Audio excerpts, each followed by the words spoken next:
that for the second time in as many months, an unarmed assassin would get within shooting range of the former president. And Donald Trump was not at a rally or a public event. No, he was playing golf on one of his courses in Florida, and his schedule was not even made public.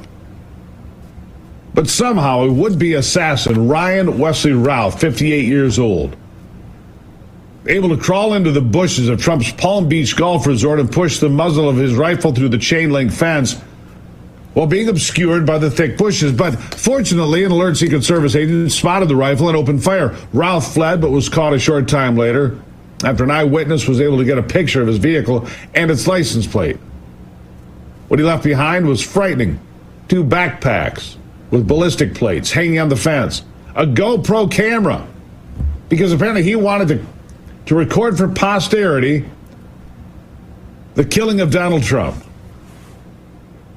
Facebook and others moved quickly to suppress the man's social media pages, of course, that screamed support for Ukraine, Democrats, Kamala Harris. That's right, another dyed-in-the-wool leftist that was doing his best to get a kill shot on Donald Trump. You got it, another dyed-in-the-wool leftist trying to kill the Republican candidate and likely next president of the United States. And every single one of us is asking, how the hell did he get that close again? Again. Didn't the Secret Service learn its lesson when Trump did get shot in Butler, Pennsylvania, July the 13th?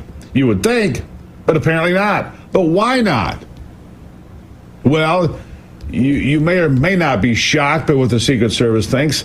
Listen to this. How was this able to happen, and for future reference, is there any obscurity of a golf course? Well, you got to understand the golf course is surrounded by shrubbery. So when somebody gets into the shrubbery, they're pretty much out of sight. All right? And at this level that he is at right now, he's not the sitting president. If he was, we would have had this entire golf course surrounded. But because he's not, the security is limited to the areas that the Secret Service deems possible. So I would imagine that the next time he comes to the golf course, there'll probably be a little bit more people around the perimeter. Yeah, you heard that right. He's just not that important. He's just some guy running for office, a former president. If he were the sitting president, we'd have actual security. You heard that right.